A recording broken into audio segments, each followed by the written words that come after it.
नमस्कार, मैं हूं आकर्षण उपल और इस समय आप ये सीधी तस्वीरें देख रहे हैं करनाल के बस्ताड़ा टोल टैक्स से। दोस्तों, जैसा कि आप जानते हैं कि पिछले 2 दिन से लगातार हरियाणा पुलिस की लगभग जो 5 टुकड़ियां हैं वो यहां पर मौजूद थी और 2 टुकड़ियां एसएसबी की बुलाई गई थी, यानी कि सीमा सुरक्षा बल की जो टुकड़ियां बुलाई गई थी। फिलहाल खबर ये आ रही है कि उन सभी को वापस भेज दिया गया और फिलहाल एक ही गाड़ी यहां पर हरियाणा पुलिस की तैनात है, वो भी सुरक्षा व्यवस्था के मद्देनज़र। यानी कि अब सीधे सीधे से संकेत आप समझ सकते हैं कि हरियाणा सरकार द्वारा किसानों को एक बार फिर से इस बात की छूट दे दी गई है कि वो करनाल के बस्ताड़ा टोल टैक्स पर अपना धरना दे सकते हैं। जो लंगर व्यवस्था उनकी चल रही थी वो लंगर व्यवस्था वो चला सकते हैं, क्योंकि सीधे तौर पर आप देख सकते हैं कि कल और परसों यहाँ पर लगभग 600 हरियाणा पुलिस के और एसएसबी के जवान तैनात थे। टोल टैक्स को शुरू किए जाने की तैयारी थी और उसके बाद आज स्थिति ये है, क्योंकि परसों जो करनाल के डीसी हैं, करनाल के जो एसपी हैं, उन्होंने सीधे तौर पर संकेत दे दिए थे कि हम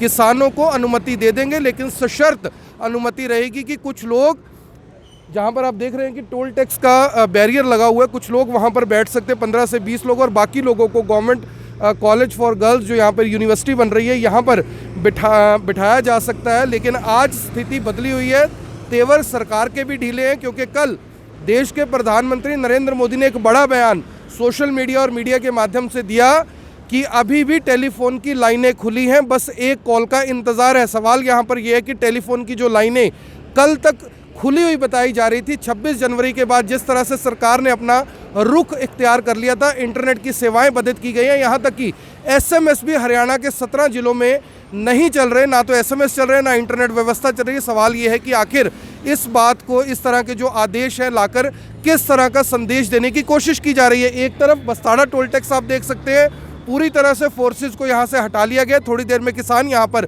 पहुँच जाएंगे, लंगर व्यवस्था जैसी चल रही थी उसे चलाया जाएगा, ऐसा किसानों की तरफ से कहा गया। कुछ देर में किसान भी यहाँ पर पहुँच जाएंगे, लेकिन जो हरियाणा पुलिस की तैनाती है यहाँ पर लगभग 600 से 700 जवान तैनात किए गए थे। 5 से 6 जो कंपनियां थी वो यहाँ पर हरियाणा पुलिस की बुलाई गई थी, आईआरबी की बटालियन भी उसमें शामिल थी। इसके साथ साथ एसएसबी की फोर्सेस को बुलाया गया था, यानी कि पैरामिलिट्री फोर्सेस को यहाँ पर बुलाया गया था। यहाँ पर सवाल ये भी है कि आखिर जो एसएसबी है, एसएसबी को बुलाने का मकसद क्या था, यानी कि बड़ी संख्या में जो तैनाती की गई थी वो किस लिए थी? वो इसलिए थी कि किसान अगर यहाँ पर आए तो यहाँ पर बैठ ना सके, धरना ना दे सके, लंगर व्यवस्था शुरू ना करवा सके और पूरे तरीके से जो किसान आंदोलन है उसे तोड़ा जा सके। लेकिन जैसे ही किसान यहाँ पर परसों बड़ी संख्या में पहुँचते हैं, कल बड़ी संख्या में पहुँचते हैं, प्रशासन के हाथ पांव फूल जाते हैं और खुद हाथ जोड़कर कहा गया कि आप यहाँ पर बैठ सकते हैं, रास्ते को बाधित मत कीजिए, जबकि रास्ता पहले भी बाधित नहीं था।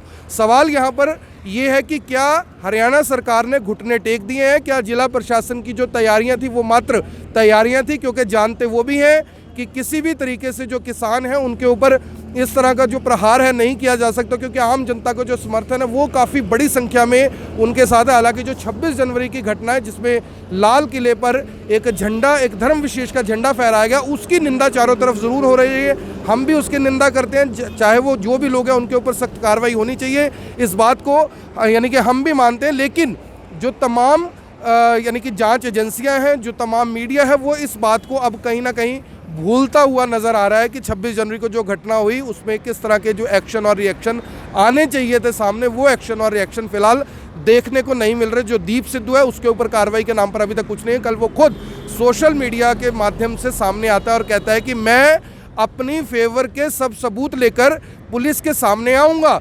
क्या पुलिस ने उसको इस बात की छूट दी है कि आप अपने सबूत लेकर आइए? ये अपने आप में बड़ा सवाल ज़रूर है कि दीप सिद्धू इस तरह का बयान कैसे दे सकता है? कि क्या कोई भी आरोपी जिसके ऊपर मामला दर्ज किया जाता है, क्या पुलिस के द्वारा उसे इतना मौका दिया जाता है कि वो अपनी बेगुनाही के सबूत लेकर आए? क्योंकि फैसला एफआईआर दर्ज होने के बाद पुलिस ने नहीं करना है, फैसला करना है कोर्ट ने, न्यायालय ने करना है। लेकिन अभी तक लगभग 6 दिन हो चुके हैं, अभी तक किसी तरह की कोई गिरफ्तारी ना होना ये बताता है कि कहीं ना कहीं सरकार के तेवर भी ढीले पड़ते हुए दिखाई दे रहे हैं। 26 जनवरी शाम को जिस तरह से राकेश टिकैत ने गाजीपुर बॉर्डर पर एक केमिस्ट्री बनाई, एक इमोशनल कार्ड खेला, उनकी आंखों से जो आंसू छलके, उसके बाद हरियाणा, पंजाब और यूपी का किसान एक बार फिर से जो वापस अपने अपने घरों में जा रहा था, गाड़ियां वापस जाने लगी। और आज बताया जा रहा है कि दिल्ली के अंदर बहुत बड़ी संख्या में जो किसान है फिर से जुट रहे हैं, और भी क्योंकि आज रविवार का दिन है और भी किसान यहाँ पर जुट सकते हैं।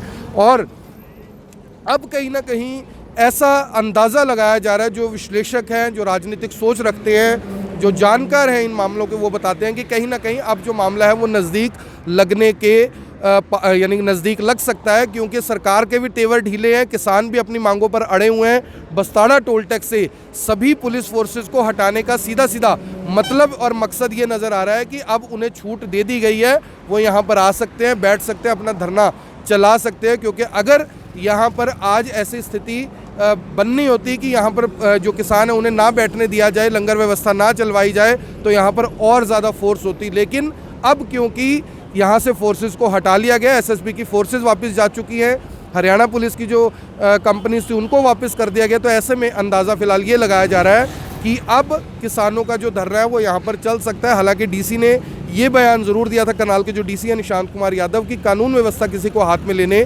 नहीं दी जाएगी। आप सभी से अपील, जो भी लोग इस वीडियो को जहाँ तक देख रहे हैं दोस्तों, इस वीडियो को शेयर ज़रूर करिए। सीधी तस्वीरें इस समय आप IBN 24 पर देख रहे हैं। मैं करनाल के बस्ताड़ा टोल टैक्स पर हूँ। टोल टैक्स की स्थिति बिल्कुल ठीक है, पुलिस की सिर्फ एक कंपनी तैनात है, कुछ ही जो पुलिस अधिकारी हैं, कर्मचारी हैं यहाँ पर खड़े हैं, वो भी कानून व्यवस्था के लिए।